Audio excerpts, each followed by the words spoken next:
Senhoras desembargadoras, senhores desembargadores, senhores procuradores de justiça, senhores advogados, senhores servidores, todos aqueles que nos assistem, muito boa tarde. Nossa pauta protocolar hoje nada temos. Vamos direto à pauta administrativa. Nós temos os afastamentos. Todos já receberam nominalmente os períodos de cada um. A matéria está em discussão. Aprovar à unanimidade.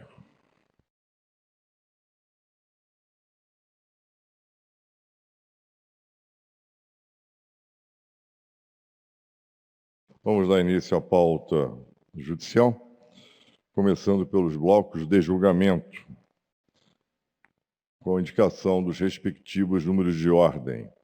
Ações diretas de inconstitucionalidade, número 9, 10, 11, 12, 13, 15, 16, 19.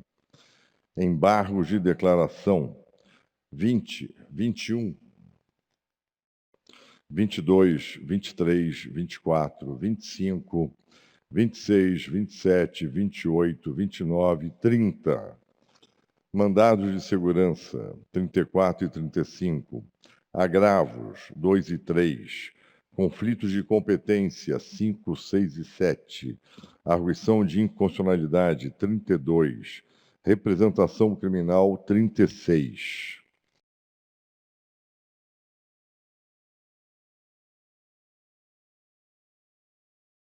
Adiado a pedido do desembargador Evaristo dos Santos, o número 8 de ordem. Adiado por uma sessão para sustentação oral, número 17 de ordem. Essa matéria está, em verdade, a de referêndum da colenda turma. Eu ponho a matéria em discussão, deferido à unanimidade. Desculpe, retirado de pauta pelo relator o número 18 de ordem. Vamos dar início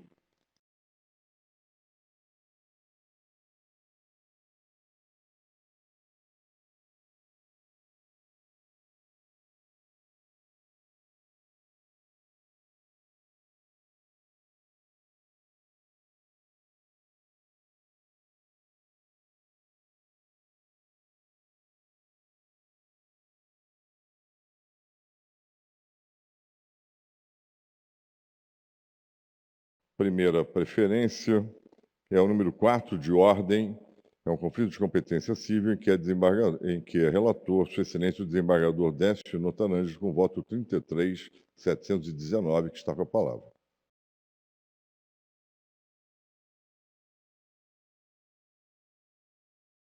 Senhor presidente, é um conflito de competência. Procedimento, eu vou fazer a leitura da ementa, que é esclarecedora. Desculpe. Procedimento comum, funcionários públicos aposentados da CESP, adesão ao plano A, substituído pelo plano 4819, contribuição para custeio de complementação de benefícios previdenciários. Competência da seção de direito público. A competência dos diversos órgãos do tribunal firma-se pelos termos do pedido inicial, ainda que haja reconvenção ou ação contrária, ou o réu tenha arguido fatos ou circunstâncias que possam modificá-la. Pedido de cessação de desconto em folha de contribuição paga para suposto custeio de benefício previdenciário instituído pela Lei Estadual 4.819/58, além de restituição de valores indevidamente retidos. Incidência do artigo 3º, inciso 1.1 da Resolução 623/2013, conflito negativo de competência procedente, competência da Egrégia Seção de Direito Público. É esse o meu voto, senhor presidente. É uma ação em que se discute apenas o custeio do benefício previdenciário, não há uma discussão sobre o benefício em si. Por isso, eu estou entendendo que a competência é da Seção de Direito Público. É do suscitado. Olha, é do suscitado. Eu tenho aqui, então é da 7ª Câmara de Direito Público, é isso? Há duas câmaras eu tenho dois suscitados, um de direito privado e um de direito público. 7ª Câmara de Direito Público, é isso mesmo? Confere? Confere, a matéria senhor está presidente. em discussão. Julgaram procedente o conflito e o competente o juízo suscitado, vírgula, colhendo a 7ª Câmara de Direito Público, vírgula, à unanimidade, esse é o resultado do julgamento.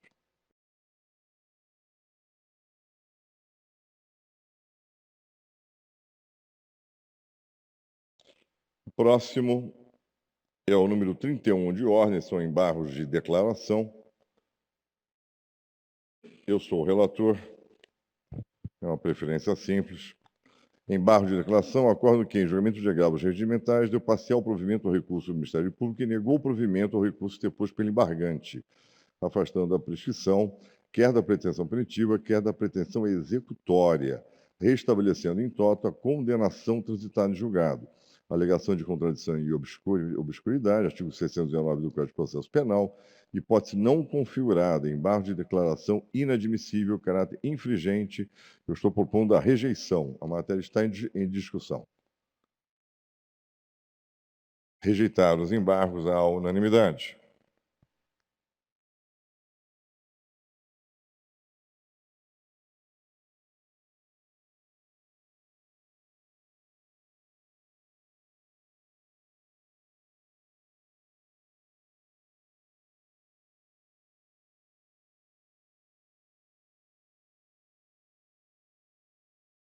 Vamos às sustentações orais. A primeira delas é o número 14 de ordem, em que é relator, Sua Excelência o desembargador Matheus Fontes, é uma ação direta de inconstitucionalidade. Sua Excelência o desembargador relator tem o voto número 53647. Eu convido o doutor Giovanni Silva de Araújo, pelo prefeito do município de Itu, a assumir a tribuna.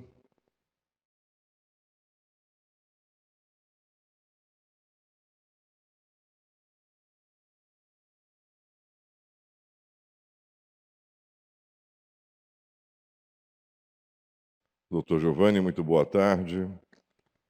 Já aproveito para saudá-lo e passar a palavra pelo prazo legal para a sustentação oral. Boa tarde, Excelência.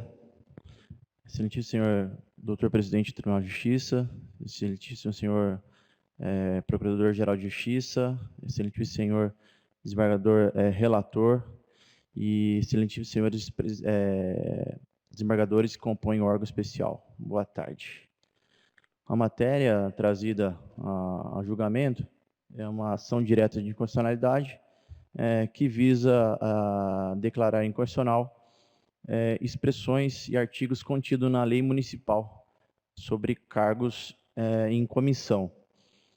Tomo a liberdade aqui para trazer algumas informações a vossas excelências, né? O objeto da DIN visa a declaração de constitucionalidade de determinados cargos, né? Como controlador geral, diretor departamental, chefes de departamento, assessores especiais, tanto da Justiça quanto técnica e processo legislativo, tecnologia de informação, diretrizes de planejamento de rede urbana e rural, assessores superior de secretaria, assessores setoriais e assessores gerais. Pois bem, o município possui hoje, atualmente, 4.179 servidores concursados. Se formos levar em consideração o número de funcionários, servidores comissionados, chegamos ao número de 189. Isso aproxima-se um percentual de 4,5% de todos os servidores que lá compõem. É um número relativamente pequeno, frente à complexidade que a máquina do município de Itu enfrenta, né? Ele tem realmente um corpo de concursados de forma extensa, né? E o número de 4,5 é um número relativamente pequeno. E as atribuições lá contidas nesses cargos que eu trouxe aqui, eles não são meramente burocráticos, eles não são meramente técnicos. Ele detém, sim, funções de assessoramento, no caso de assessores, de chefia, no caso de chefia, e de direção, no caso de diretores. Se nós debruçarmos sobre a legislação, ela traz elementos suficientes para realmente definirmos que são cargos que demandam autonomia, demandam confiança, demandam certa confiança do próprio chefe do Poder Executivo. Então, são cargos que não denotam matérias técnicas, não denotam haver condições meramente burocráticas para desempenhar. Trago até a informação em relação à controladoria geral do município, né? É composto por cargo comissionado, realmente para ter acesso realmente ao prefeito, aos secretários e fazer realmente a fiscalização que o cargo requer.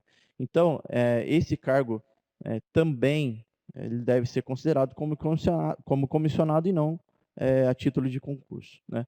Temos aqui no município, trazer alguns números, controladores gerais, então nós temos 2. Diretor departamental, 38. Chefias de departamento, 7. Assessor especial, 2. Assessor superior, 22. Assessor setorial, 39. E assessor geral, 20.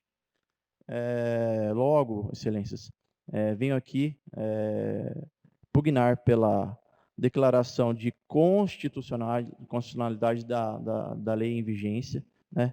E caso vossas excelências entendam pela inconstitucionalidade das expressões, que seja concedido o efeito a posteriori, né, para o futuro, para readequação da própria legislação. Doutor, muitíssimo obrigado. Eu passo a palavra à Sua Excelência, o desembargador relator. Boa tarde a todos, senhor presidente. Cumprimento o doutor Giovanni Silva de Araújo. Meu voto é um pouco extenso, eu creio deva bastar a leitura da emenda.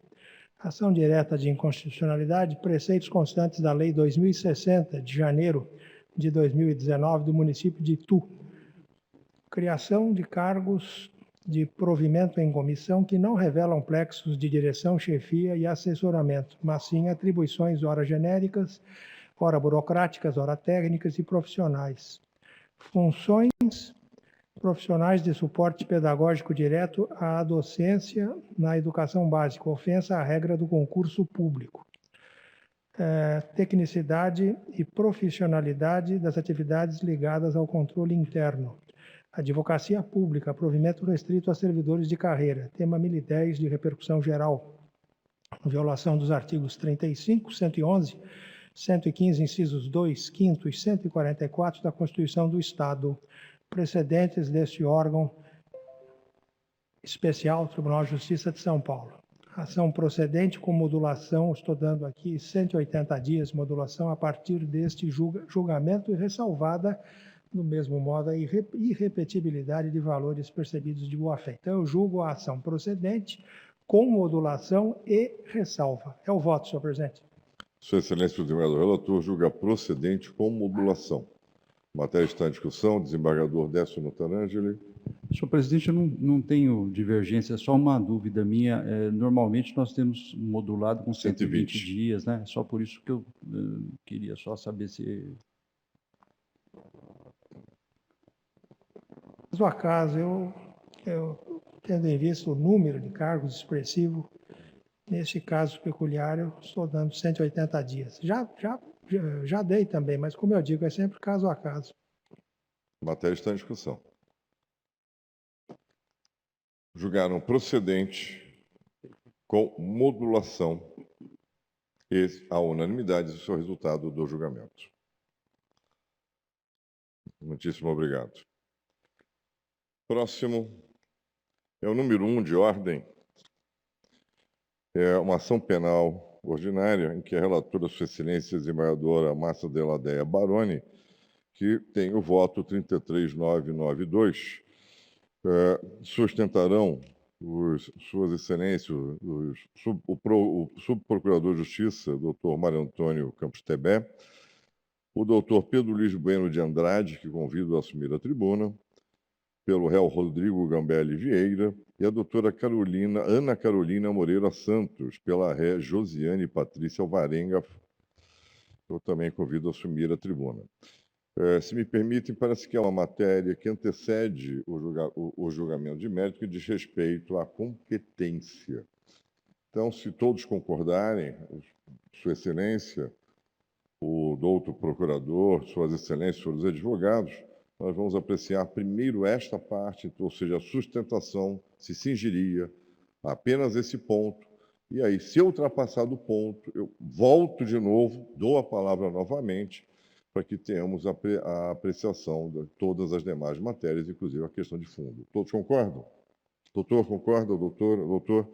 Então, de plano, passo a palavra à Sua Excelência, o doutor Mário Tebet.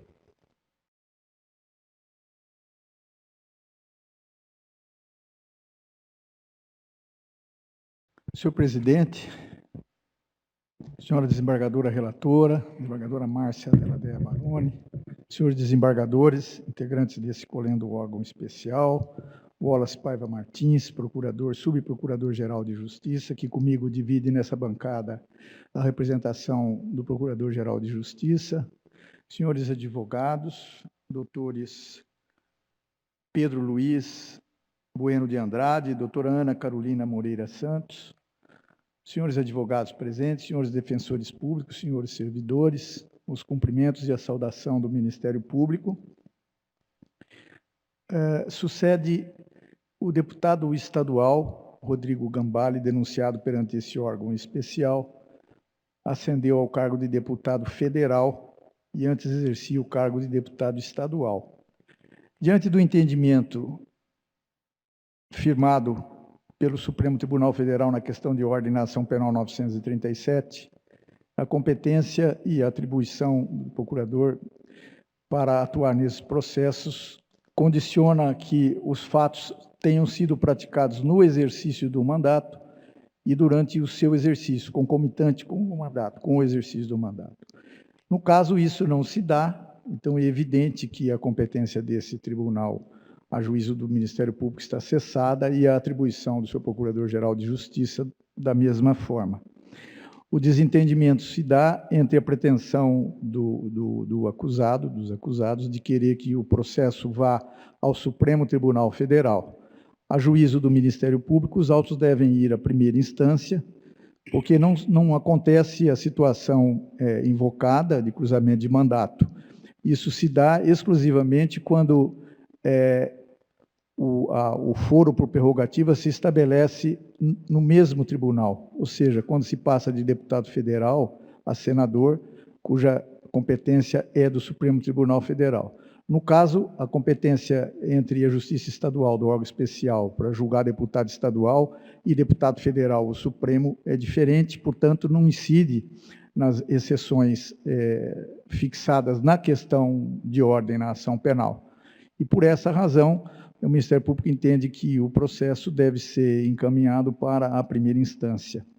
Eu só queria ressaltar, e já finalizando, que há um precedente da lavra do desembargador Getúlio Evaristo dos Santos, em junho do ano passado, que decidiu exatamente nessa forma, num caso idêntico de deputado estadual que tinha ascendido ao cargo de deputado federal.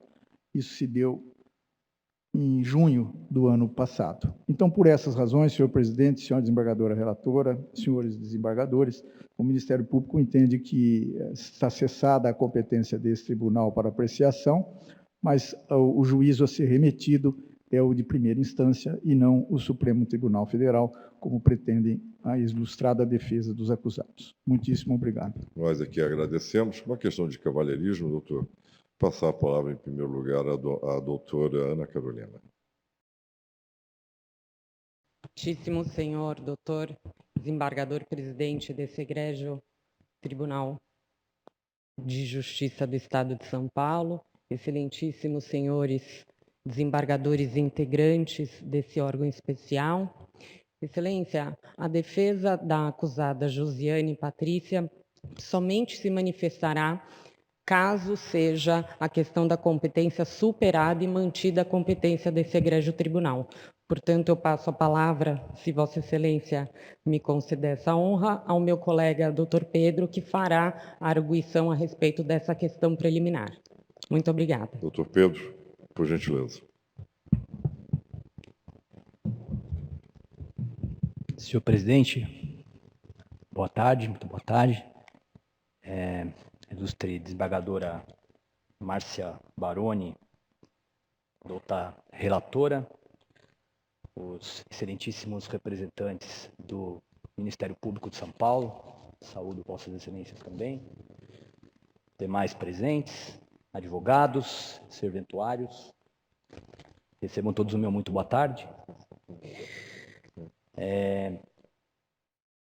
O acusado, Rodrigo Gambale, de fato, exerceu o mandato de deputado estadual na Assembleia Legislativa do Estado de São Paulo e, sem solução de continuidade, nas últimas eleições, foi então eleito deputado federal e, inclusive, já assumiu o mandato parlamentar em Brasília. A controvérsia gira no tocante à competência do Egrégio Tribunal do Supremo Tribunal Federal em torno de uma questão de ordem na ação penal 937, julgada pelo Pleno do Supremo Tribunal Federal em 2018. E nesta questão de ordem, que não é uma decisão vinculante, tratou, na verdade, de uma questão, de um julgamento individual perante o Pretório Excelso, ficou definido, então, que o foro por prerrogativa de função seria tratado, então, a partir de então, de uma forma mais restritiva. No entanto, o que aconteceu é que diversas situações foram casuisticamente surgindo e continuam a surgir, dentre as quais a situação específica vivenciada pelo meu constituinte, o deputado, hoje deputado federal Rodrigo Gambale Vieira, posto que deputado Rodrigo Gambale não teve, se eleito, ele vive uma situação tanto inusitada. Se eleito deputado estadual fosse, hoje não haveria aqui qualquer controvérsia de que o foro por prerrogativa de função seria mantido perante este colendo órgão especial.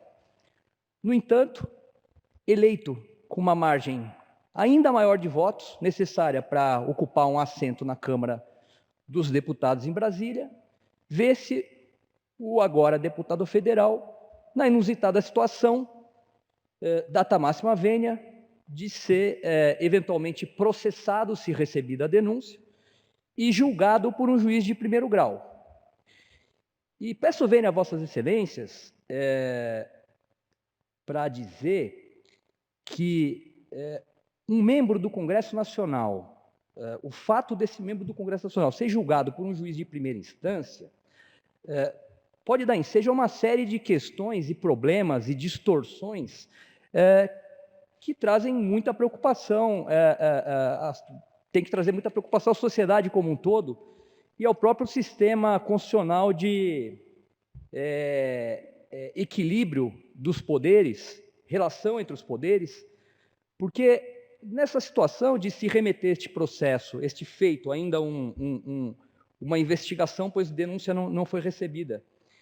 Porém, este juiz de primeiro grau poderá, por exemplo, decretar medidas cautelares de busca e apreensão, por exemplo, na Câmara dos Deputados em Brasília. Se a denúncia não for recebida, o Ministério Público, então, pretender continuar a investigação, por algum motivo, poderá esse juiz também decretar medida cautelar de afastamento de um deputado federal. Poderá este juiz de primeiro grau decretar a perda do cargo deste deputado federal, caso ele venha a ser condenado. De forma que existe uma clara e nítida e preocupante distorção em torno deste tema. Forte neste sentido e preocupado já com essas questões casuísticas que surgem, na reclamação 41.910 do Rio de Janeiro, em que foi enfrentada de forma cuidadosa os argumentos de mérito veiculados, e estas são palavras do relator da reclamação, excelentíssimo ministro Gilmar Mendes. Sua Excelência deixou claro que, primeiro, que a questão tratada na ação penal 937, na questão de ordem, é uma questão que não tem relação, é uma questão individual, que não é exatamente a mesma hipótese de um deputado estadual que ascendeu, então, ao Congresso Nacional. Ele começa por esse ponto. E após tecer uma série de considerações e julgar procedente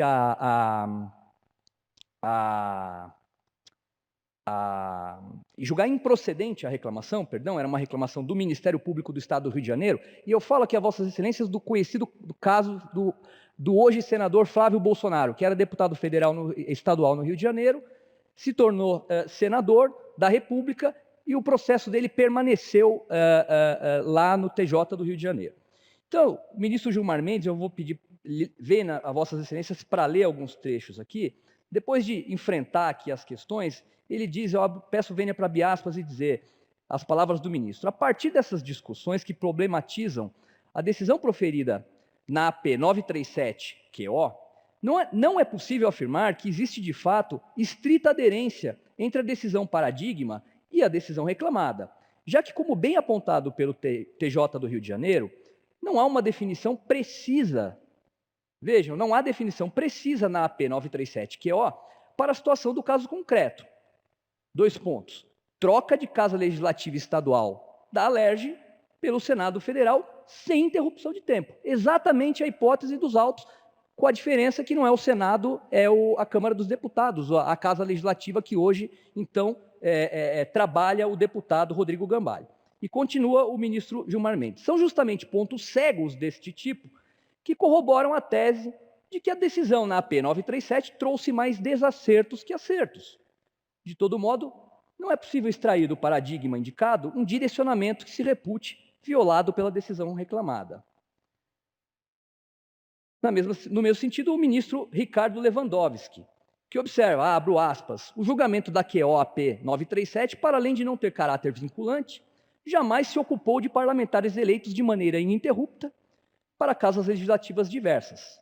Assim, penso que, pela mesma razão, mandatos eletivos cruzados federais, inaplicável às balizas normativas do julgamento da QO na apelação 937 do Rio de Janeiro, aos mandatos cruzados referentes ao parlamentar que deixa de ser representante na Casa Estadual para ser representante do Estado na Federação, no Senado Federal. Eu poderia citar aqui também a lição, a opinião manifestada pelo ministro Nunes Marques, para quem, inclusive, não existe sequer a questão do mandato cruzado e para ele, sendo parlamentar e tendo, não havendo interrupção entre os mandatos, não haveria qualquer questão a ser discutida e o foro, então, permaneceria, para dizer a Vossas Excelências que o deputado Rodrigo Gambale, então, se acolhida a pretensão ministerial, passará a responder ou terá que se defender dos fatos em questão aqui perante um juiz de primeiro grau. E todos sabem, eu também não preciso aqui dissertar a respeito dos propósitos e das razões do foro por prerrogativa de função, que longe de ser um privilégio, é na verdade até uma garantia para o juiz. É uma garantia bilateral, como preconiza a doutrina. E queria ponderar com Vossas Excelências aqui também, senhor presidente, que o só fato de o STF compreender que, por exemplo, o deputado estadual, reeleito deputado estadual, permanece com o foro, e entender também, adicionalmente, que o deputado federal eleito senador da República, ou vice-versa, também tem o foro, essas duas compreensões já representam por si só um princípio de modulação dessa decisão proferida na QO da apelação da ação penal 937 no Supremo, e que, portanto, essa questão, com todas as vênias à manifestação ministerial, essa questão não está resolvida e não existe. Os casos têm que ser vistos de per se, não havendo possibilidade de se pretender que a tese adotada na QO da ação penal 937 seja aplicada como se fosse uma regra geral e abstrata para todas as situações agora que se colocam.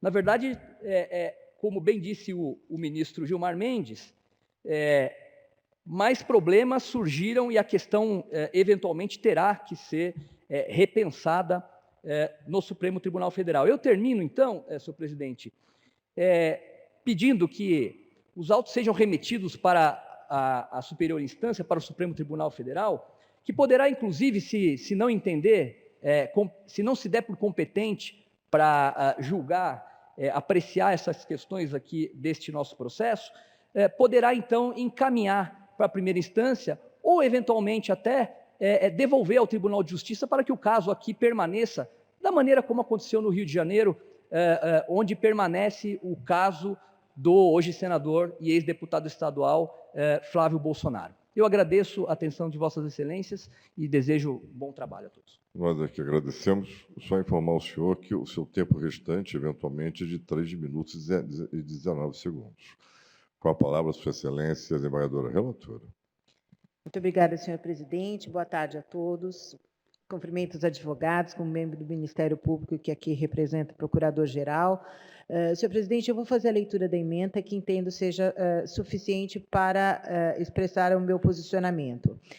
Nessa ação penal, o crime é de peculato atribuído a um deputado estadual e a sua assessora parlamentar. A denúncia oferecida foi para imputação aos denunciados, como em curso nos artigos 312 caput, acumulado com 327, parágrafo 2º, por 26 vezes, na forma dos artigos 29 caput e 71 caput, todos do Código Penal. O réu exercia, na oportunidade, o mandato de deputado e foi eleito, diplomado e empossado no cargo de deputado federal. Cessada a competência deste, colhendo órgão especial para processamento e julgamento da presente ação penal, em razão da ausência de foro privilegiado do parlamentar ora réu. Pretensão de remessa dos autos ao Supremo Tribunal Federal, eu estou afastando. Incidência da tese fixada no julgamento da ação penal 937, por questão de ordem, pelo Supremo Tribunal Federal. Fatos ocorridos no exercício do mandato de deputado estadual, crimes aqui apurados não possuem nenhuma conexão com o novo cargo, porquanto praticados antes da eleição e da posse no cargo novo. Determinação de remessa. Então, o meu posicionamento, senhor presidente, é por declinar a competência deste órgão especial com determinação de remessa. Ao primeiro grau de jurisdição, é isso? Exato. Perfeito. A matéria está em discussão. À unanimidade, declinar de competência. Desembargador Solimene está declarando voto. No mesmo sentido, convergente. Perfeito. Por unanimidade, declinar de competência com determinação de remessa ao primeiro grau de jurisdição.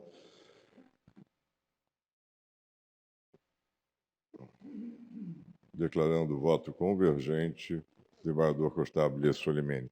Quando eu disser a matéria está em discussão, se eu apertar o botão, eu vejo aqui. Aí fica fácil, tá? Obrigado.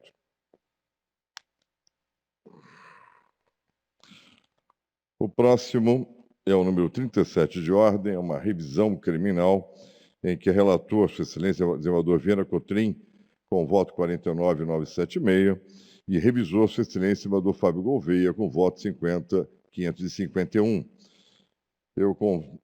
Eu convido a doutora Ilana Martins Luz para assumir a tribuna, pela requerente Carmen Silva de Paula Camargo.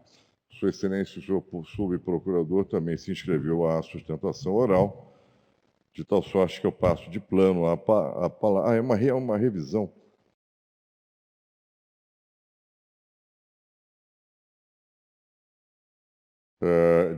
Eu passo a palavra à doutora Ilana Martins Luz, pelo prazo legal.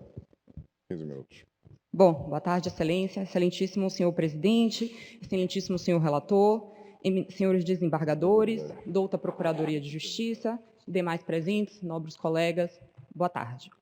Trata-se aqui de uma revisão criminal ajuizada em favor da senhora Carmen Silva, juíza de direito aposentada, que foi condenada por este egrégio tribunal pela prática dos crimes de interceptação das comunicações telefônicas e também pela prática do crime de denunciação caluniosa, este último por 3 vezes, em continuidade delitiva, há umas penas que somam 5 anos de reclusão, 5 anos, 1 mês e 18 dias de reclusão, 24 dias multa, além da perda do cargo de juíza, nos termos do artigo 92, inciso 1 do Código Penal.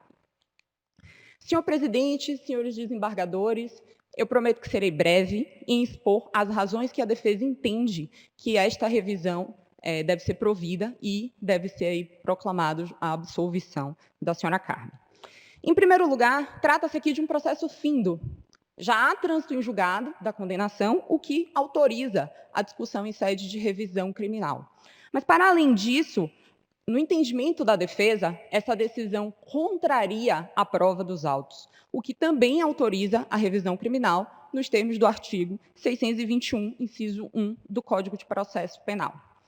E feitas essas considerações, eu queria pedir vênia aqui para explicar que, como ensina o professor Gustavo Badaró, a hipótese aqui pleiteada pela defesa não envolve o surgimento de prova nova, mas, ao contrário, exige a reanálise do mesmo conjunto probatório originário, com base no qual o juiz ou tribunal condenou revisionando, de modo que aqui, com todas as vênias, a defesa já refuta a visão da Procuradoria que, em parecer, afirmou que não seria cabível a revisão, porque a defesa não traz provas novas. A rigor, não é isso que se trata, e sim de decisão que, no entender da defesa, contrariou as evidências dos autos. No que concerne à condenação por interceptação das comunicações telefônicas, a defesa entende que esta condenação contraria diversas provas que existem nos autos que apontam que a senhora Carmen agiu de forma justificada, sem dolo e diante de uma situação de perigo concreto à sua integridade física. Excelências, neste sentido, temos evidências nos autos que a senhora Carmen enviou à época, no final de 2002, ou seja, 21 anos atrás, enviou a ofício à Telesp Celular solicitando a quebra do sigilo telefônico do senhor Ribas Neto, por meio do redirecionamento de chamadas para o seu próprio telefone. Este fato, excelências, não é controverso. A própria senhora Carmen afirma que assim o fez. Mas ela afirma que o fez não, como diz o acórdão, com o objetivo de bisbilhotar a vida do seu ex-companheiro, e sim de forma justificada como medida de autoproteção. Isso porque, excelências, temos 4 depoimentos nos autos que comprovam que, à época desses fatos, a senhora Carmen, o senhor Ribas Neto, se aproximou da senhora Carmen com um nome falso, utilizando o nome de João Vitor. E, além disso, a senhora Carmen estava, neste período, na iminência de um sequestro. Nesse sentido, o doutor Caio Rodrigues, que é juiz de direito e foi ouvido nos autos como testemunha, e respondia pela comarca de Cananéia, onde a senhora Carmen era juíza, ele afirma expressamente, as folhas 133 a 137 dos autos, e também na folha 3518 dos autos, que, no final de 2002, ouviu comentários de que pessoas não identificadas estariam tramando o sequestro da juíza de Cananéia, de modo que o próprio depoente teria sido orientado a adotar medidas de cautela quanto à sua segurança pessoal, já que este depoente também era juiz na cidade de Cananéia.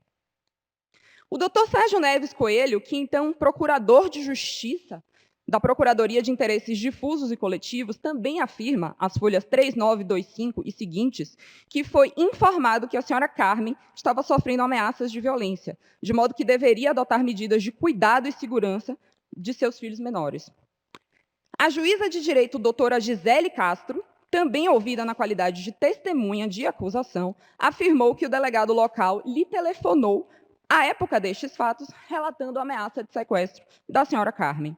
E, por fim, a juíza de direito Ariana Jerônimo também confirma estes fatos. Ou seja, excelências, estamos diante de um caso em que havia comprovação de que a senhora Carmen estava numa situação de perigo iminente.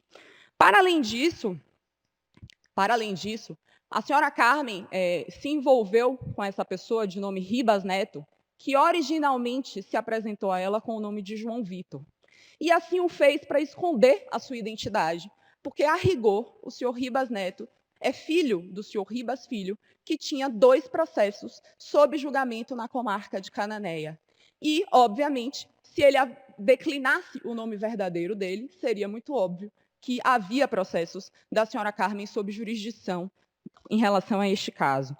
Neste contexto, excelências, há 21 anos atrás, uma época que não tínhamos Lei Maria da Penha, uma época em que violência de gênero ainda era mais tabu do que é hoje, a senhora Carmen, como medida de autoproteção e proteção dos filhos menores, ela tem 2 filhos, um deles tem síndrome de Down, à época os filhos eram menores, como medida de autoproteção, a doutora Carmen enviou ofício à Telesp para saber se essa pessoa que primeiro se apresentou a ela com nome falso estava envolvida neste tramado sequestro, que, felizmente, não se concretizou.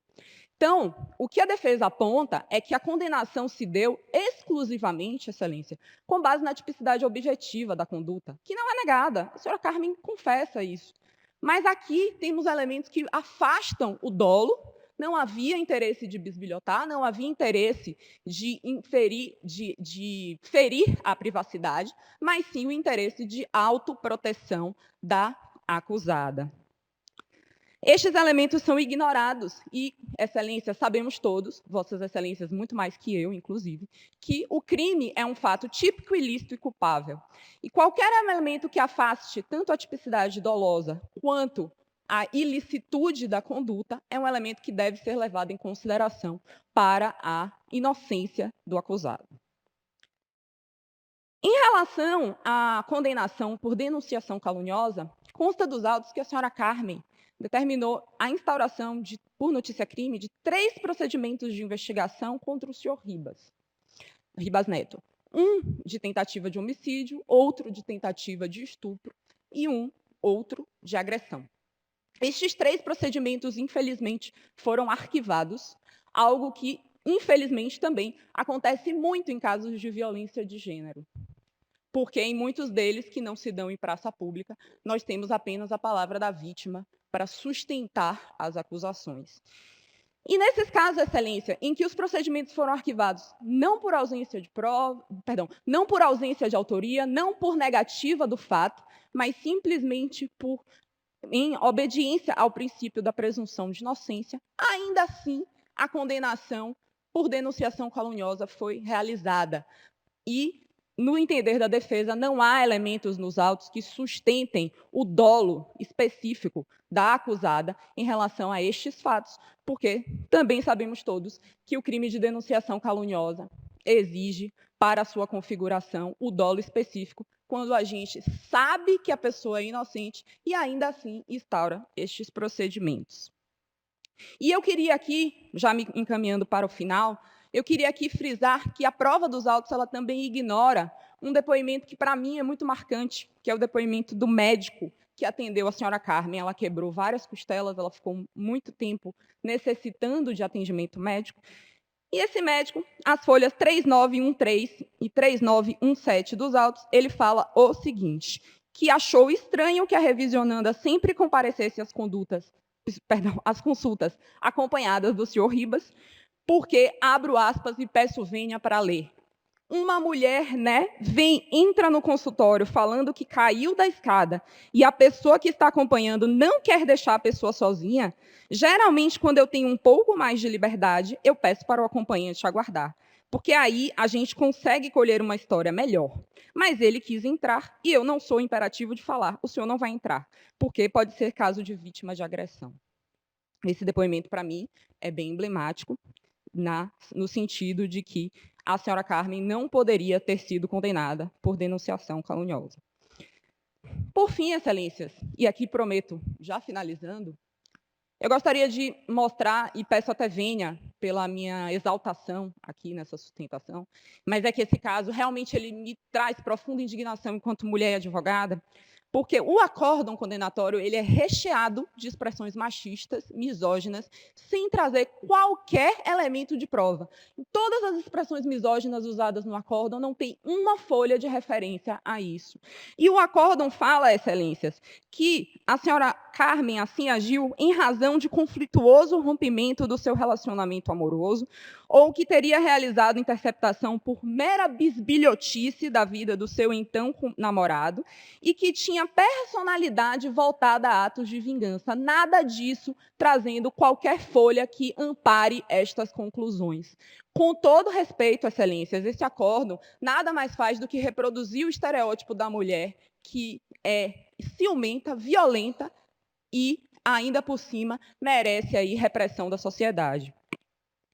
Esse acórdão foi feito com outra composição do tribunal. Hoje temos uma composição diferenciada, e é por isso que a defesa requer aqui que seja revisto esse acórdão penal condenatório para que a revisionanda seja absolvida dos 2 crimes que lhe são imputados, além de ser afastada a revogação das sanções relacionadas ao cargo de magistrado. Subsidiariamente, aqui também se requer a revisão da dosimetria da pena, porque, em primeiro lugar, a dosimetria foi feita em desatenção às circunstâncias do artigo 59, além de ter sido aplicada uma agravante genérica que não foi pedida pelo Ministério Público. Muito obrigada a todos pela atenção. Nós aqui agradecemos. Passo a palavra à Sua Excelência, o desembargador relator. Obrigado, senhor presidente. Uma boa tarde a todos. Eu cumprimento a ilustre advogada pela sua sustentação oral. As questões aqui suscitadas, tal qual na inicial, são objeto do meu voto, que foi distribuído aos eminentes colegas anteriormente. Por isso, senhor presidente, eu vou proceder à leitura da ementa, sem prejuízo de algum esclarecimento posterior, se necessário for. Revisão criminal. Magistrada condenada a pena de 5 anos, 1 mês e 18 dias de reclusão, em regime inicial semiaberto e ao pagamento de 24 dias multa pela prática dos crimes previstos no artigo 10 da Lei 9.296, no artigo 339 do Código Penal, decretada também a perda do cargo de juíza de direito. Inocorrência de prescrição. Ausência, ademais, dos requisitos do artigo 621 do Código de Processo Penal. Revisão criminal que não constitui meio de crítica à sentença condenatória impugnada e não se presta ao exame da decisão com fulcro nas teses debatidas e afastadas no processo de origem. Mera reiteração de pedidos já julgados que não se pode admitir. Manifesto erro na apreciação das provas não evidenciado. Interpretação ou análise subjetiva das evidências produzidas que não se afigura possível no bojo da ação revisional. Inexistência de novos elementos aptos a modificar o que ficou decidido no acórdão condenatório. Impossibilidade de se utilizar a revisão criminal para modificar a dosimetria da pena, salvo em casos de patente ilegalidade, o que não é o caso. Perda do cargo corretamente decretada. Cassação da aposentadoria não discutida nos órgãos principais. Então, senhor presidente, pelo meu voto, estou conhecendo em parte apenas a revisão, e aqui é essa questão da aposentadoria, da cassação da aposentadoria, que é objeto de ação própria, mas no remanescente, ou seja, no principal, meu voto está improvendo a pretensão, ou seja, julgando improcedente a revisão criminal. Sua Excelência, o desembargador relator, conhece em parte, na parte conhecida, julga improcedente, com a palavra Sua Excelência, o desembargador revisor. Desembargador Fábio Gouveia. Presidente, boa tarde a todos. Eu cumprimento a ilustre advogada e estou acompanhando integralmente o voto do relator. A matéria está em discussão. À unanimidade, conheceram em parte e na parte conhecida julgaram improcedente esse é o resultado do julgamento. Doutora, muitíssimo obrigado, tenha uma boa tarde. A última inscrição para a sustentação oral é um incidente de inconstitucionalidade criminal, no qual Sua Excelência o desembargador relator já indeferiu a de referendo da turma julgadora à sustentação oral por ausência de previsão legal ou regimental. Eu ponho a matéria em discussão, em primeira ordem, pelo indeferimento da sustentação oral. A unanimidade foi indeferida a sustentação oral. É o número 33 de ordem, da arguição de constitucionalidade criminal, em que é relator Sua Excelência o desembargador Fábio Gouveia, com voto 50-340. Passo de pronto a palavra, desembargador Corregedor-Geral. Senhor presidente, perdão. Agora sim. Senhor presidente, eu gostaria de indicar meu impedimento nesse processo, uma vez que eu fui testemunha nesse caso. Está anotado o impedimento de Vossa Excelência, com a palavra Sua Excelência, o desembargador Fábio Gouveia. Vamos julgar como preferência em respeito ao senhor advogado que está presente. Senhor presidente, eu remeti cópias do meu voto para a todos. Então, embora eu saiba que há uma divergência apontada pelo desembargador Damião Coga, eu vou me limitar a ler a emenda. Incidente de arguição de inconstitucionalidade suscitada pela 4ª Câmara de Direito Criminal nas apelações números tal, tal e tal, questionando a constitucionalidade do artigo 6º do Decreto Presidencial 11.302/22, que dispõe sobre a concessão de indulto aos condenados por crimes hediondos e a eles equiparados. Conforme o precedente do plenário do Egrégio Supremo Tribunal Federal, o termo graça, previsto no artigo 5º da Constituição Federal, engloba indulto e a comutação de pena, de modo que a competência privativa do Presidente da República para a concessão de indulto é limitada pela vedação imposta em referida disposição constitucional. A natureza hedionda do crime deve ser constatada no momento da edição do decreto presidencial de concessão do indulto e não da data do fato. Pelo meu voto, eu estou arguindo acolhendo. Estou acolhendo, perdão. Estou acolhendo e reconhecendo, acolhendo a arguição e reconhecendo a inconstitucionalidade do artigo 6º do mencionado decreto presidencial. Esse é meu voto, senhor presidente. Vossa Excelência está impedida. Não tenha dúvida, está anotado o impedimento por integrar a acolhendo a 4ª Câmara de Direito Criminal. Muitíssimo obrigado pelo apontamento. Com a palavra, Sua Excelência, o desembargador Damião Coga. Obrigado, senhor presidente. Eu estou divergindo do eminente relator. Vou pedir vênia para ler, porque foi um encadeamento meio longo. Trata-se de incidente de arguição de inconstitucionalidade requerida pelo Ministério Público do Estado de São Paulo, suscitado pela Egrégia 4ª Câmara Criminal do Tribunal de Justiça, nos autos da apelação número tal, em face do artigo 6º do Decreto Presidencial 11.302, 22 de dezembro de 2022, que, aspas, concede indulto natalino e das outras providências. No venerando acórdão, considerou-se que a concessão do indulto, de indulto a crime de natureza considerada hedionda na data da sua publicação contém potencial ofensa à ordem constitucional, remetendo os autos a esse egrégio órgão especial para atender à cláusula de reserva do plenário. A digna Procuradoria-Geral de Justiça opina pelo acolhimento do incidente de inconstitucionalidade sob o argumento de que os dispositivos objurgados, ao concederem o indulto àqueles que praticaram crimes hediondos, são incompatíveis com o artigo 5º, inciso 43 e parágrafo 2º e 4º da Constituição Federal. É o breve relatório. O presente incidente questiona a constitucionalidade do artigo 6º do referido decreto presidencial que concede indulto natalino e dá outras providências. Artigo 6º. Será concedido indulto natalino também aos agentes públicos que integram os órgãos da segurança pública de que trata o artigo 144 da Constituição e que, no exercício de sua função ou em decorrência dela, tenham sido condenados, ainda que provisoriamente, por fato praticado há mais de 30 anos, contados da data da publicação deste decreto e não considerado hediondo no momento da sua prática. Parágrafo único.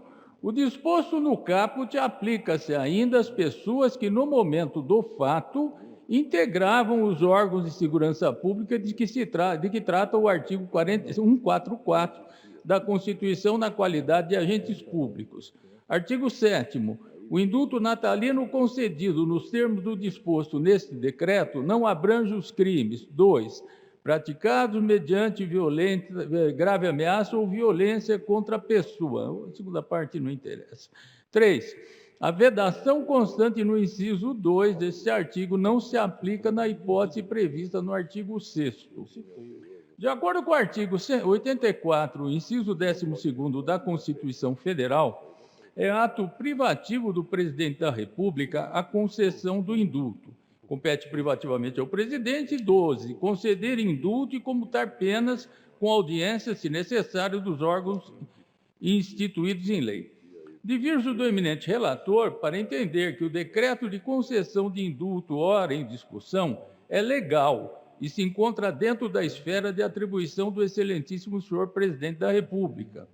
Entendo com a devida vênia que se está a pretender uma solução urgente, pois a aplicação do referido decreto, aspas, pode vir a caracterizar o descumprimento pela República Federativa do Brasil quanto às conclusões e recomendações pedidas no relatório 34/2000 da Comissão Interamericana de Direitos Humanos, recomendando, dentre outros pontos, que a República Federativa do Brasil deve, aspas, realizar uma investigação completa, imparcial e efetiva a fim de identificar e processar as pessoas e funcionários responsáveis pelas violações dos direitos humanos assinalada nas conclusões desse relatório, folhas 136 e 137 da manifestação da digna Procuradoria.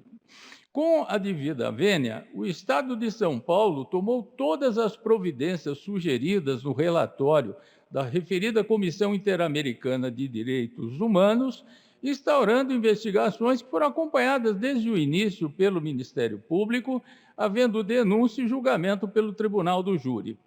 Pelo que se fez, não há que se temer que referida comissão censure o país, pois ela não integra o Poder Judiciário brasileiro e não cabe a ela emitir juízo de valor sobre a prova colhida.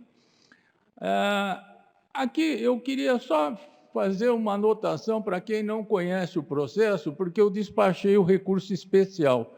Então, eu tive acesso a uma grande parte das peças e, dentro desse panorama todo que eu vi, a investigação ela tinha apreendido 375 projéteis extraídos dos cadáveres e mais de 400 armas empregadas pelos policiais. Só que o IC disse que precisaria de mais de 10 anos para fazer as perícias, identificar de que arma saiu o projétil que matou alguma das vítimas com uma trajetória que saísse fora do normal, que fosse indício da prática de crime doloso, como tiro sob as axilas. 13 anos depois, não tinha uma perícia sequer feita para identificar de que arma saiu. Então, em 2015, é que sumiram daí os projéteis que estavam sob a custódia. Não me lembro se sob a custódia do IC, na época, onde teriam sido guardados, todos os projéteis sumiram. E tiveram 13 anos para identificar quem eram os autores de eventuais disparos que indicassem excesso doloso na contenção daqueles criminosos que estavam revoltados. A partir daí, em sede de julgamento pelo Tribunal do Júri, foram levados ao banco dos réus 77 acusados, sendo que 340, cerca de 300, mais de 300 policiais participaram da invasão do presídio e resgate de alguns presos que estavam submissos aos revoltosos. Tanto a prova era insuficiente quanto a autoria, que aí que é onde pega o problema deste julgamento, que a egrégea quarta Câmara Criminal desta Corte, em julgamento, em embargos infringentes, por 4 votos, deu provimento para submeter os acusados a novo julgamento, sendo que o 5º voto os absolvia. Isto porque não se tinha identificação de autoria, porque não se fizeram as perícias em 13 anos. E depois subiram os projéteis. Foi pessimamente conduzida essa investigação. Mas aqui não é a investigação que está em discussão, eu só estou querendo colocar esses aspectos que não são conhecidos da maioria que conhece o andamento dos feitos. No despacho de admissão do recurso especial, eu admiti o recurso especial da defesa sob 2 argumentos. O Ministério Público invocou a teoria do domínio do fato. Teoria do domínio do fato, eu coloco todo mundo num caldeirão, misturo, para todos responderem pelo resultado final das mortes. E não tinha individualização de conduta, motivo pelo qual a Igreja Quarta Câmara Criminal, com muita prudência, mandou a novo julgamento, que é um direito de qualquer réu. E esse julgamento só ocorre uma nova vez que seja requerido pela acusação, pela defesa, pela assistência. Tanto entenderam que a prova estava tíbia nesse sentido de determinar a autoria, que por 4 votos o outro absolvia, era mais amplo o voto, e estava mandando a julgamento. Eu entendi que, com relação à teoria do domínio do fato, precisava questionar-se no STJ se individualizou a conduta, se havia razoabilidade na adoção dela, porque não tinha condutas individualizadas. Houve desrespeito à lei federal. No segundo momento, houve também o problema do juiz fixar a pena, somando materialmente a pena. Quem entrou no corredor respondeu pelo conjunto todo, 612 a 624 anos de reclusão. Então, veja, o artigo 71, parágrafo único do Código Penal, fala que se o crime é praticado com violência ou grave ameaça, o juiz, isso da mudança de 84, poderá aplicar a pena dobrando, até triplicando a pena, mas não somando materialmente naquela situação que era de evidente crime continuado. Então, esses 2 foram os argumentos que eu entendi na remessa ao STJ, e lá veio um despacho monocrático que disse que tinha 2 orientações, uma era razoável, acolheu a orientação razoável e manteve a decisão do júri que condenava a todos, sem dar esta oportunidade, que é de todos os réus, se o Tribunal de Justiça, que é o 2º grau, que examina o mérito da prova, que não é examinado pelo STJ nem pelo Supremo, que só examinam questões de desrespeito à lei federal e o Supremo desrespeito à Constituição, é matéria privativa nossa. A Igreja Quarta Câmara agiu com todo o empenho, com toda a correção, ao entender que a prova estava dúbia. Eu estou colocando simplesmente para conhecimento, porque eu despachei o processo, eu conheço. Então, chegou lá, simplesmente usaram aquela teoria. Tem 2 teorias, acolheram uma, mas não analisaram nenhum desses elementos. Em seguida, isso foi para a 5ª turma do STJ, que referendou o despacho que tinha sido monocrático do ministro que despachou. Bom, resultado, acolheram a decisão para manter a decisão do júri e voltar, né? Acabou indo para o Supremo com questionamento, o ministro Barroso mandou voltar para expedir os mandados de prisão. E, nesse momento em que chegou aqui o processo, o que ocorreu? Veio esse problema, o presidente Bolsonaro soltou um indulto, e esse indulto natalino falava nesse artigo 6º, que indultava quem praticou o crime há mais de 30 anos, e com um detalhe, que não fosse considerado hediondo. E eu entendi com a devida vênia que não havia nem questionamento a ser feito de inconstitucionalidade, porque o que acontecia anteriormente, que a regra que estava sendo adotada em todos os decretos era não se aplica aos crimes hediondos. Aí vinha a discussão famosa, se conta o crime hediondo da data da publicação do decreto, né? E daí aqueles que hoje fossem hediondos não poderiam ser beneficiados, ou se conta do início da lei, que incluiu, em 90, incluiu em 94, com a morte da Daniela Pérez, os homicídios qualificados como crimes hediondos. É essa a discussão básica que até colocaram no Supremo, e que, na verdade, essa discussão eu acho que não cabe aqui, porque não estamos nessa situação.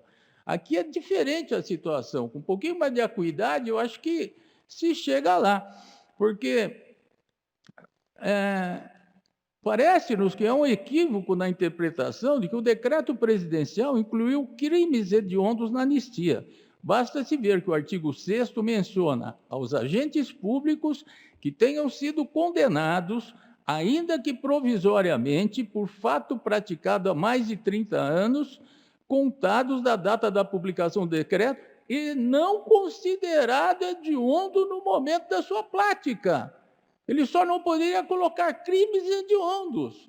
Entendeu? Os crimes hediondos. Ele não fez isso. Ele está dentro da liberdade que ele tem e oportunidade de fornecer a indulgência a príncipes. Porque ele falou crimes não hediondos. Ele não voltou àquele modelo velho dos decretos que fala exclui-se os crimes hediondos, ponto. Aí vinha a discussão que se tratava, tinha alguns votos dizendo que era a data do decreto, e a maioria deles, eu cito vários aqui, do ministro Celso Mello, da Carmen Lúcia, do Gilmar Mendes, do Marco Aurélio, vários outros do STJ, estou citando também um voto até do... Um específico aqui do eminente Figueiredo Gonçalves, que estava entendendo que não pode retroagir para prejudicar. E se a lei não fez a restrição que o presidente poderia até incluir, né, de se entender que, ainda que os que não eram considerados hediondos, não se pode incluir por uma interpretação extensiva. Então, o que eu entendi com a devida vênia é que a matéria estão querendo dar um elastério por causa do aspecto político, evidentemente, né? Esta situação aqui está bem delimitada no decreto. Eu achei até que não comportaria uma ação de declaração de inconstitucionalidade, porque foi muito claro. Ele diz, se estende aos crimes não hediondos. E a Constituição, no artigo 5º, acho que inciso 12, não é o 12, o que cuida especificamente faz a menção que não se aplicam a graça, a anistia, né, e o indulto é espécie da graça aos crimes de terrorismo, tráfico, tortura e aos hediondos. Então, ele não mencionou a tempo algum ou deixou qualquer dúvida que pudesse se interpretar como crimes hediondos. Ele foi claro na forma de colocar. Ele diz que não se aplica aos crimes que à época não eram hediondos. Princípio do tempus regit actum. Então, o tempo da ação é o tempo que justifica a conduta e a sanção. Então, veja, além disso, o artigo 12 da Constituição, isso está até no voto do ministro Gilmar Mendes, né? Ele coloca que não pode retroagir a lei penal para prejudicar quem quer que seja.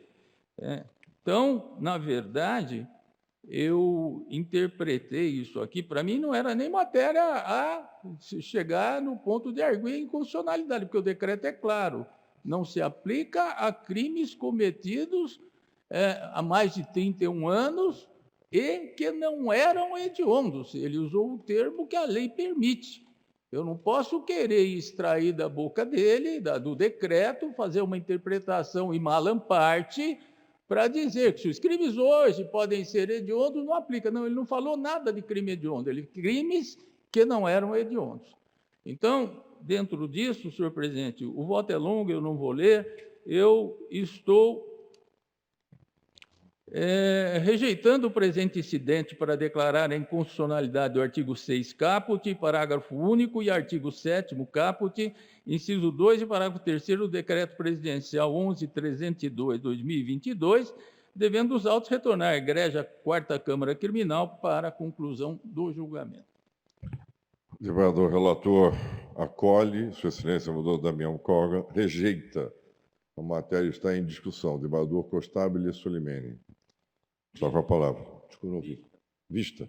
Após o voto do relator, acolhendo o incidente, e do desembargador Damião Koga, rejeitando, indicou vista Sua Excelência o desembargador Costabile Solimene. Esse é o resultado provisório do julgamento.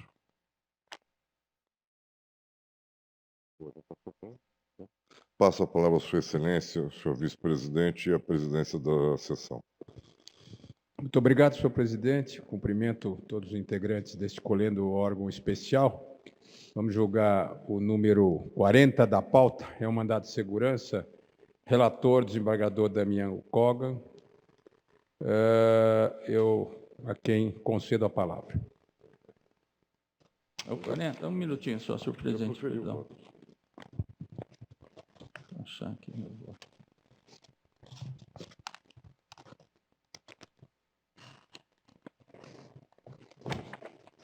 Achei. Estou com a palavra, senhor presidente? Com a palavra. Obrigado.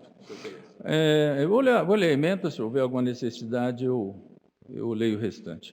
É um mandado de segurança, concurso público, pretensão de nomeação e posse em cargo de escrevente técnico judiciário de Botucatu. Candidata classificada fora do número de vagas previstas no edital, com desistência dos candidatos classificados à sua frente, de forma a permitir sua nomeação dentro do prazo de validade do concurso. Tema 784 do Colendo Supremo Tribunal Federal, repercussão geral, manifestação inequívoca da necessidade do preenchimento de vagas, não retratada por motivação idônea e suficiente da administração, configura preterição inadmissível. Precedentes no colendo STF, neste colendo órgão especial, direito à nomeação, segurança concedida. Sua Excelência, o eminente relator, concede a segurança. A matéria está em discussão. Tem voto divergente, senhor presidente. Tem voto divergente. Desembargador Tasso Duarte, parece que está apresentando voto divergente. Com a palavra, desembargador Tasso Duarte. Senhor presidente, boa tarde a todos. Eu cumprimento o nobre relator pelo voto condutor, mas ouso aqui apresentar uma pequena divergência, que eu tenho a impressão que se configura uma hipótese muito assemelhada à que discutimos na sessão passada. Eu não vejo que houve aqui uma preterição, não houve um comportamento tácito expresso do poder público capaz de revelar a inequívoca necessidade de nomeação do aprovado. Então, como eu entendo que só em situações especiais, como aquelas situações dos enfermeiros que tanto já discutimos aqui, se cria a situação, o fato da preterição, eu estou entendendo que não houve nenhuma preterição, não houve nenhuma discriminação, houve sim um exercício da discricionariedade do poder público no sentido de não convocar, e não havia obrigatoriedade de convocar a candidata aprovada. Por ser assim, eu, pelo meu voto, nego provimento ou denegava a segurança, senhor presidente, com o meu voto.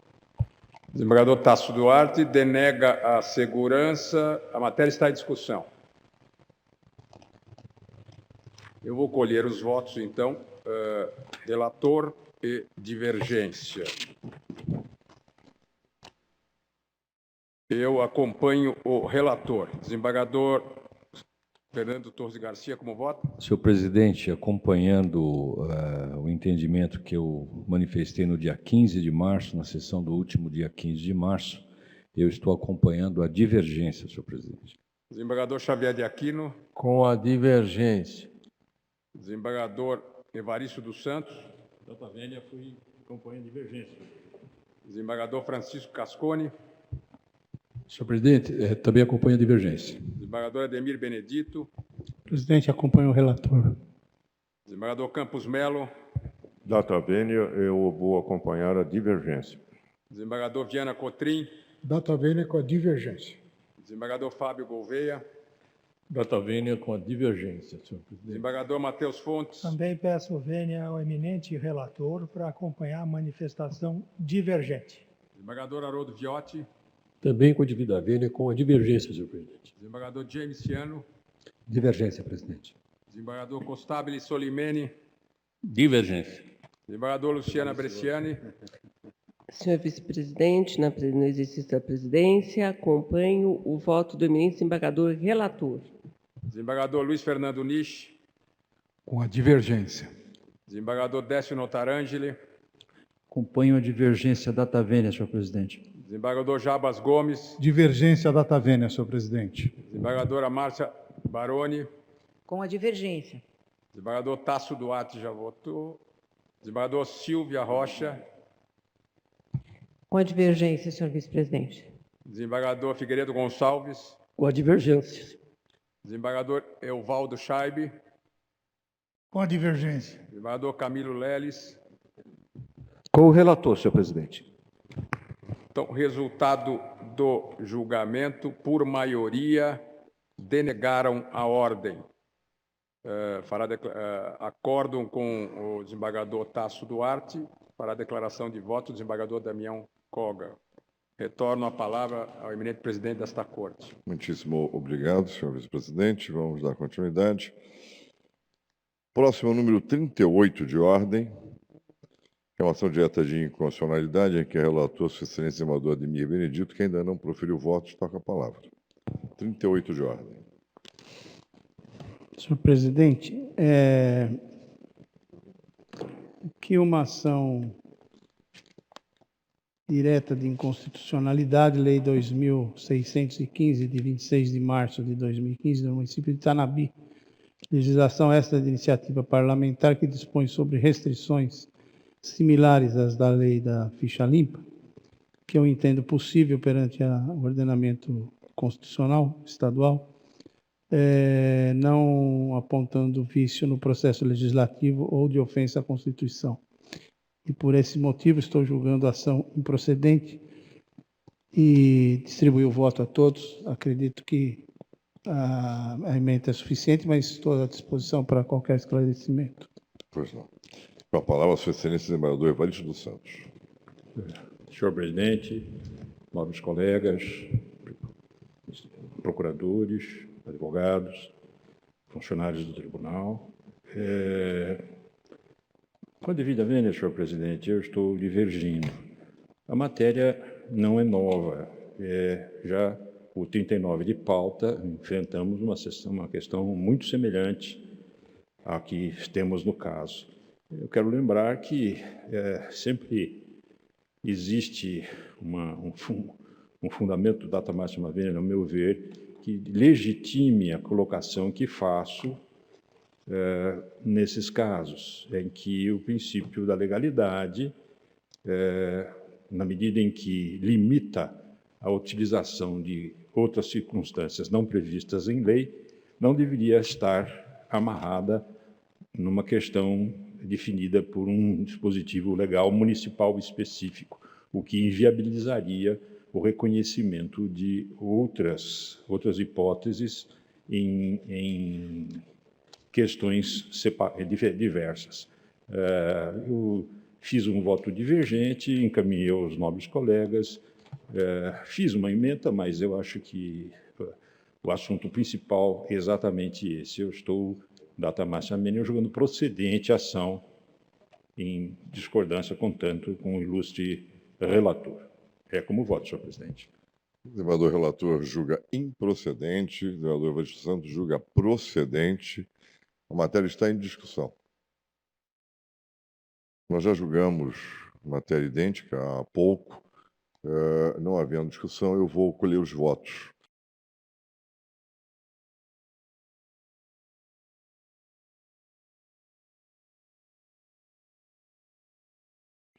Aquele primeiro em que a divergência foi com o desembargador Ferreira Rodrigues, eu acompanhei o desembargador Ferreira Rodrigues, eu li o voto de Sua Excelência, o desembargador Evaristo dos Santos, até ante a observação de Sua Excelência, o desembargador Campos Melo, ele foi absolutamente vigoroso, mas eu estou mantendo a minha posição, estou realmente mantendo a minha posição, os dois votos são impecáveis, e são mesmo, é que o fundamento maior é a alteração de posição do Supremo Tribunal Federal.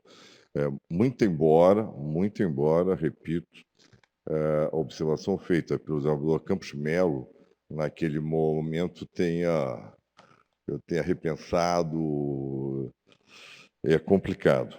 Ainda que eu concorde com ela, eu acho que a gente tem buscado sempre a uniformidade, a segurança jurídica. Então, por essas razões, com todas as vênias, o desembargador Evaristo dos Santos, estou acompanhando Sua Excelência, o desembargador Ademir Benedito. Eu voto com o relator. Com o voto, Sua Excelência, senhor vice-presidente. Com o relator da tabela, senhor presidente. Com o voto, Sua Excelência, do desembargador Corregedor-Geral da Justiça. Senhor presidente, também estou conservando o entendimento que manifestei no dia 1º de fevereiro transato e acompanhando o nobre relator, senhor presidente, pedindo vênia à divergência. Com o voto, Sua Excelência, o desembargador Decano. Com o relator. Com o voto, Sua Excelência, o desembargador Damião Corgan. Com a divergência, data vênia. Com o voto, Sua Excelência, desembargador Francisco Cascone. Com a divergência, senhor presidente. Com o voto, Sua Excelência, desembargador Campos Melo. Senhor presidente, malgrado as ponderações que eu já houvera externado anteriormente, eu li e reli com muita atenção ambos os votos e depois, num caso que nós vamos julgar logo em seguida, acabei me convencendo da juridicidade da posição que foi externada pelo ilustre desembargador Ferreira Rodrigues. A leitura atenta do seu voto me convenceu de forma definitiva, no sentido de que não há ofensa ao princípio da legalidade. De modo que eu vou pedir todas as vênias ao eminente desembargador Evaristo dos Santos, que apresentou o voto primoroso, mas eu vou acompanhar o eminente relator, tendo em vista essa formação de convencimento a que fui levado pela leitura do voto do desembargador Ferreira Rodrigues. É como eu voto, senhor presidente. Perfeitamente. Eu diria que Vossa Excelência conforta a minha análise. Obrigado. Com Vossa Excelência, Bloviana Cotrim. Data vênia com o relator. Com Vossa Excelência, desembargador Fábio Gouveia. Data vênia com o relator, senhor presidente. Com Vossa Excelência, desembargador Matheus Fontes. Mesmo modo, voto com o eminente relator. Com Vossa Excelência, desembargador Haroldo Viotti. Data vênia com a divergência, senhor presidente. Divergência. Com Vossa Excelência, desembargador James Ciano. Com o relator, presidente. Relator. Com Vossa Excelência, desembargador Costábile Solimene. Relator. Relator. Com Vossa Excelência, desembargadora Luciana Bresciani. Senhor presidente, com a devida vênia da divergência, voto com o relator. Com Vossa Excelência, desembargador Luiz Fernando Nisch. Data vênia com o relator. Relator. Com Vossa Excelência, desembargador Décio Montarângelo. Voto com a divergência da data vênia, senhor presidente. Divergência.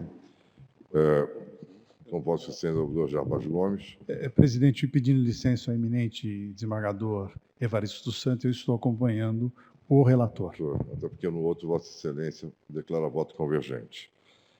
Com Vossa Excelência, desembargadora Márcia Della Dea Baroni. Com a devida vênia, senhor presidente, com o relator. Com o relator. Com Vossa Excelência, desembargador Tasso Duarte de Mello. Com o relator, senhor presidente. Relator. Com Vossa Excelência, desembargadora Silvia Rocha. Senhor presidente, respeitada a divergência, com o relator. Relator. Com Vossa Excelência, desembargador Figueiredo Gonçalves. Senhor presidente, a despeito da excelência do voto divergente, eu estou acompanhando o relator. Com Vossa Excelência, desembargador Evaldo Scheib. Com a devida vênia, com o relator, senhor presidente. Relator. Com Vossa Excelência, desembargador Camilo Leles. Com o relator, senhor presidente. Com o relator. Julgado improcedente por maioria de votos, declara voto vencido Sua Excelência, desembargador Evaristo dos Santos, e seu resultado do julgamento. Me parece que no próximo, uma matéria até mais suave do que esse. Esse foi absolutamente amplo, né? A lei local foi realmente ampla, ela copia uma boa parte a lei da ficha limpa, com alguns acréscimos.